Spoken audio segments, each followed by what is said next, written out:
Cracking the code to build wealth might seem like a daunting task, but it's more accessible than you think. Welcome to the journey of understanding the essential money rules and habits for wealth building. It's all about smart money management. From living below your means to investing regularly, we'll be unveiling these key points, providing not just the what, but the how of each rule and habit. So buckle up, it's time to turn your financial dreams into reality. Let's dive into the first essential money rule and habit for building wealth. Living below your means might sound restrictive, but it's the first step towards financial freedom.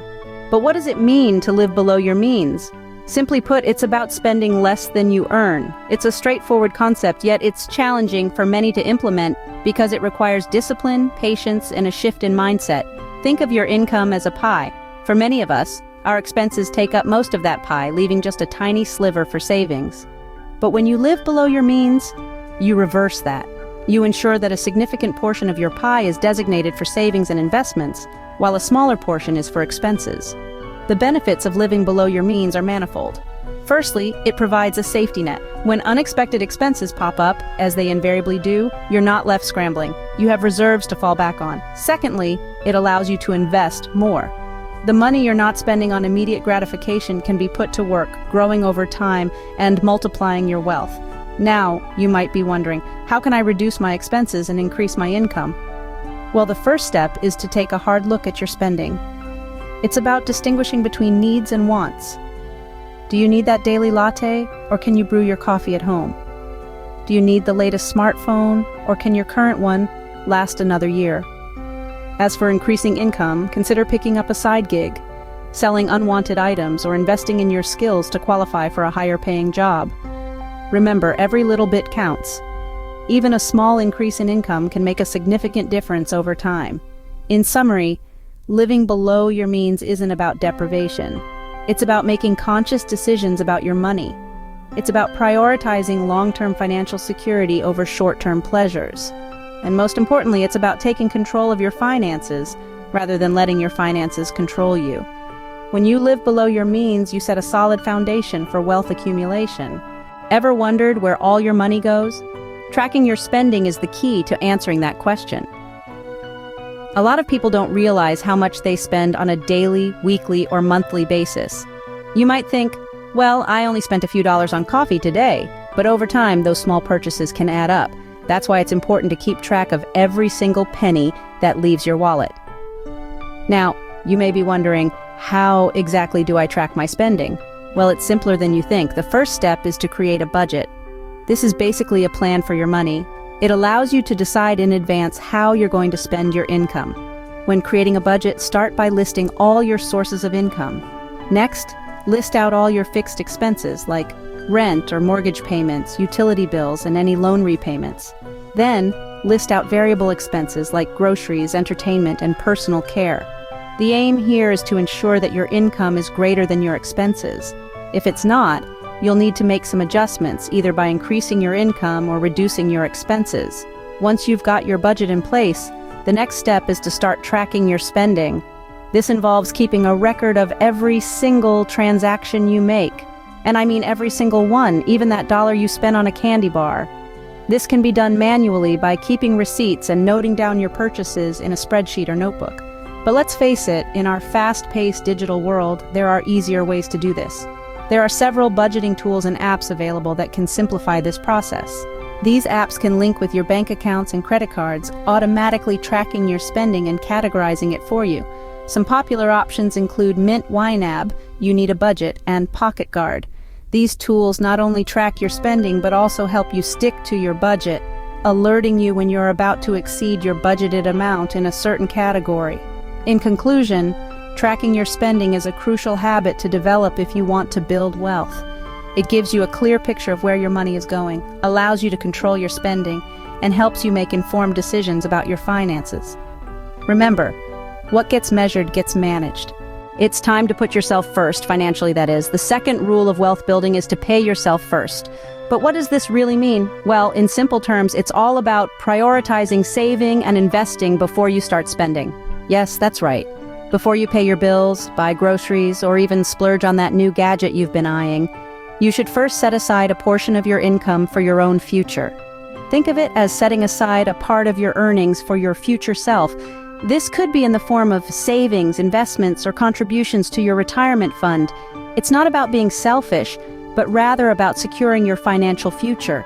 Now you may be asking, how much should I pay myself? Well, a common recommendation is to save or invest at least 10% of your income.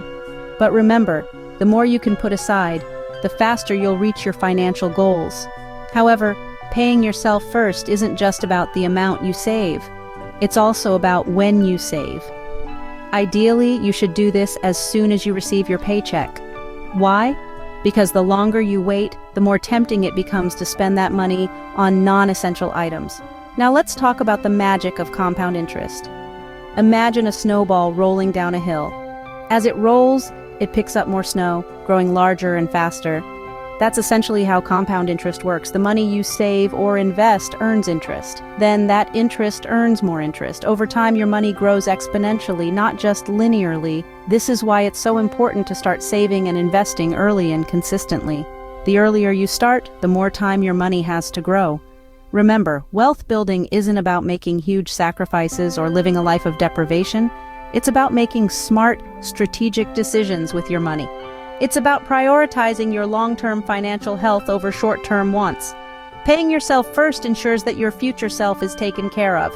Consistency is key, especially when it comes to investing. Now, you may be wondering why. Well, let's delve into that.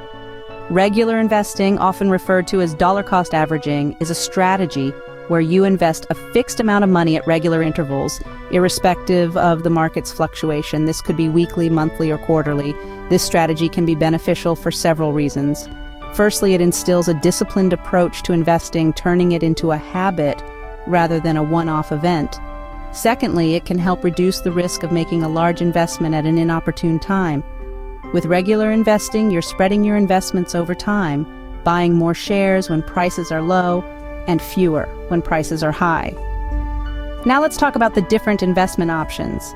Stocks, bonds, real estate, mutual funds, and even retirement accounts are some of the options you can consider. Each of these options has its own set of advantages and potential risks, so it's crucial to understand them before diving in. Stocks, for instance, offer high return potential but can be volatile. Bonds, on the other hand, are more stable but typically offer lower returns.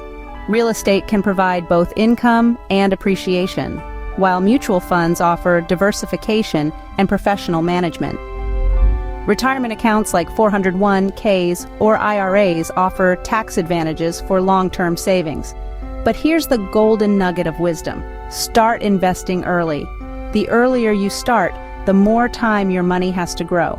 Even a small amount invested today can grow into a substantial sum over time, thanks to the magic of compound interest. So whether it's a small portion of your paycheck or a windfall from a bonus or tax refund, make it a habit to invest regularly. The road to wealth is not a sprint, but a marathon. It's about persistence, patience, and regular contributions. Remember, it's not about timing the market, but time in the market. Don't put all your eggs in one basket. That's the essence of our third rule. Diversify your investments. So, what exactly does diversification mean? In the simplest terms, diversification is about spreading your investments across a variety of assets to minimize risk. It's like creating a safety net for your wealth. If one investment performs poorly, others may perform well, balancing out your overall returns. Imagine it this way. If you're betting on a horse race and you bet all your money on a single horse, you're either going to win big or lose it all, right? But if you spread your bets across several horses, your chances of winning something increase. That's diversification in a nutshell. Now, how does diversification benefit you? First and foremost, it helps reduce risk. As the saying goes, don't put all your eggs in one basket. If one sector of the market is hit hard, your entire portfolio won't go down with it. Secondly, diversification can help maximize returns. By investing in a range of assets, you're more likely to catch high performers. It's a bit like casting a wider net to catch more fish. Lastly, diversification can provide a steady income. Some investments, like bonds or real estate, can offer regular returns, which can be particularly beneficial during retirement or other periods of reduced income. So, what does a diversified investment portfolio look like? A well-diversified portfolio might include a mix of stocks, bonds, real estate, and cash or cash equivalents. It's not just about having different types of investments, but also about having variety within those types. For instance, your stock holdings could include small cap, mid cap, and large cap stocks from various sectors and regions. Remember, the goal of diversification isn't to maximize returns, but to limit risk while achieving reasonable returns. It's about finding the balance that works for you, according to your financial goals and risk tolerance. A diversified portfolio can help you weather the ups and downs of the market. So start diversifying today and build that safety net for your wealth. It's like having your own personal financial security team. Knowledge is power, and in the world of finance, it's your ticket to wealth. Just as a ship without a compass is lost at sea, navigating the financial world without adequate knowledge can lead to a journey of uncertainty. Financial literacy, the understanding of how money works, is not a luxury, it's a necessity. It's the lifeline that connects you to your financial goals, and it's the foundation upon which wealth is built. Understanding finances isn't about becoming a Wall Street whiz overnight.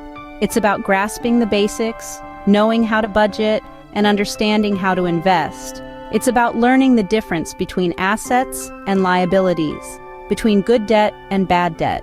It's about comprehending how interest works, how taxes impact your earnings, and how inflation affects your purchasing power. So, where can you acquire such knowledge? Well, we live in an age where information is at our fingertips.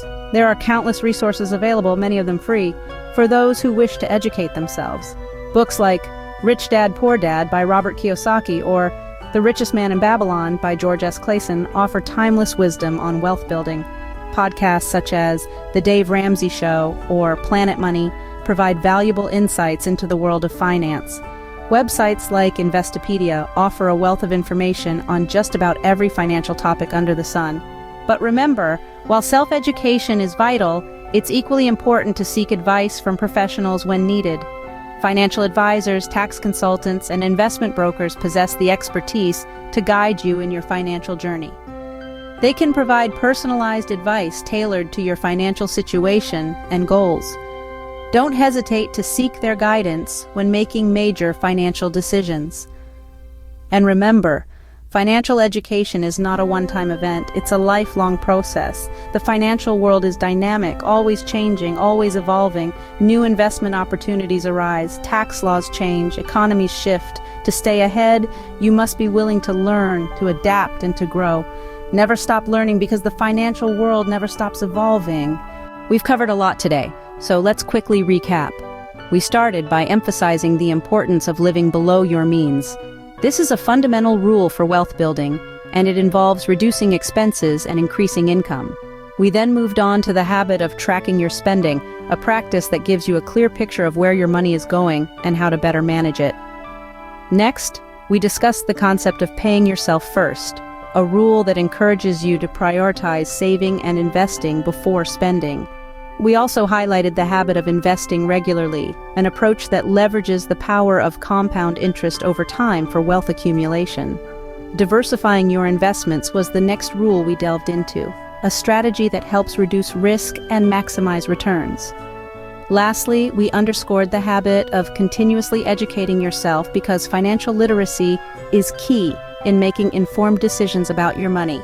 Implement these strategies and you'll be well on your way to building wealth. Now, it's your turn to take action. We'd love to hear your favorite money rules or habits in the comments. Make sure to explore our other videos for more insights. Thank you for watching. Remember to like, share, and subscribe for more financial wisdom.